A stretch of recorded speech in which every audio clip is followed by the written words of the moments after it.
Now, you probably noticed I don't feel about that war the way we were told we were supposed to feel about that war, the way we were ordered and instructed by the United States government to feel about that war. You see, I tell you, my mind doesn't work that way. I got this real moron thing I do. It's called thinking. And I'm not a very good American because I like to form my own opinions. I don't just roll over when I'm told to. Sad to say, most Americans just roll over on command. Not me. I have certain rules I live by. My first rule, I don't believe anything the government tells me. Nothing. Zero. Nope.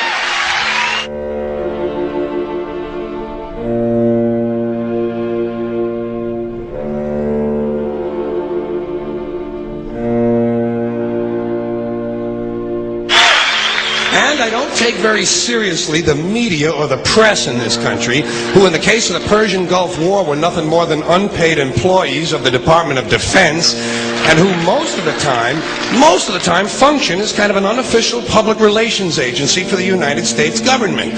So I don't listen to them. I don't really believe in my country. And I gotta tell you folks, I don't get all choked up about yellow ribbons and American flags. Now, to balance the scale, I'd like to talk about some things that bring us together. Things that point out our similarities instead of our differences. Because that's all you ever hear about in this country is our differences. That's all the media and the politicians are ever talking about, the things that separate us, things that make us different from one another. That's the way the ruling class operates in any society. They try to divide the rest of the people. They keep the lower and the middle classes fighting with each other so that they, the rich, can run off with all the fucking money. Fairly simple thing, happens to work. You know, anything different, that's what they're going to talk about. Race, religion, ethnic and national background, jobs, income, education, social status, sexuality, anything you can do, keep us fighting with each other so that they can keep going to the bank.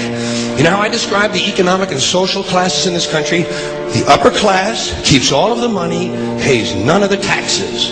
The middle class pays all of the taxes, does all of the work. The poor are there just to scare the shit out of the middle class. Keep them showing up at those jobs. Politicians know that word. They use it on you. Politicians have traditionally hidden behind three things: the flag, the Bible, and children. No child left behind. No child left behind. Oh, really? Well, it wasn't long ago you were talking about giving kids a head start. Head start, left behind? Someone's losing fucking ground here. But there's a reason. There's a reason. There's a reason for this. There's a reason education sucks, and it's the same reason that it will never, ever, ever be fixed. It's never going to get any better. Don't look for it. Be happy with what you got. Because the owners of this country don't want that. I'm talking about the real owners now. The big, the wealthy, the real owners, the big wealthy business interests that control things and make all the important decisions. Forget the politicians. They're irrelevant. The politicians are put there to give you the idea that you have freedom of choice. You don't. You have no choice. You have owners. They own you. They own everything. They own all the important land. They own and control the corporations. They've long since bought and paid for the Senate, the Congress, the state houses, the city halls. They got the judges in their back pockets, and they own all the big all the big media companies. So they control just about all of the news and information you get to hear. They got you by the balls. They spend billions of dollars every year lobbying to get what they want. Well, we know what they want. They want more for themselves and less for everybody else. But I'll tell you what they don't want. They don't want a population of citizens capable of critical thinking. They don't want well-informed, well-educated people capable of critical thinking. They're not interested in that. That doesn't help them. That's against their interest. That's right. You know something? They don't want people who are smart enough to sit around the kitchen table and figure out how badly they're getting fucked by a system that threw them overboard 30 fucking years ago. They don't want that. You know what they want? They want obedient workers. Obedient workers, people who are just smart enough to run the machines and do the paperwork and just dumb enough to passively accept all these increasingly shittier jobs with the lower pay, the longer hours, the reduced benefits, the end of overtime, and the vanishing pension that disappears the minute you go to collect it. And now they're coming for your Social Security money. They want your fucking retirement money. They want it back so they can give it to their criminal friends on Wall Street. And you know something? They'll get it. They'll get it all from you sooner or later because they own this fucking place. It's a big club, and you ain't in it. You and I are not in the big club.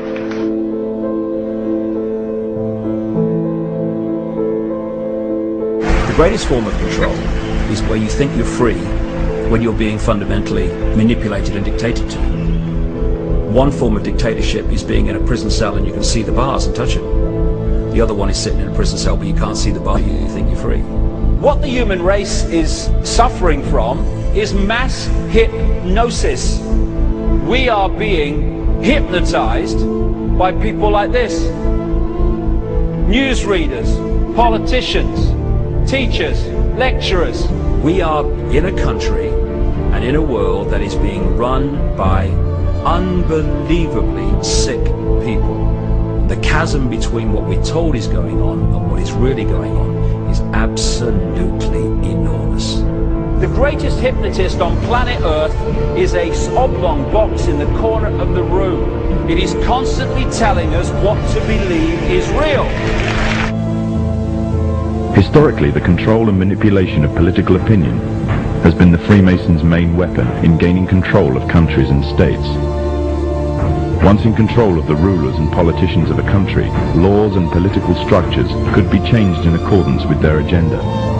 However, since restricting the body does not necessarily mean restricting the mind, the Freemason recognizes that their plan for a global government hinges completely on subduing the masses to their agenda, and thus eliminating opposition to their cause. And the greatest threat to their plan, posing more danger than any army or law, is the threat of a free-thinking mind. In order to eliminate this threat and to achieve their objective, the Masons have set about the boldest plan ever devised: the complete control of every aspect of human life, your life. And the weapons they are using against you are in your very homes, entertaining you and your children, and gradually indoctrinating you without you even realizing.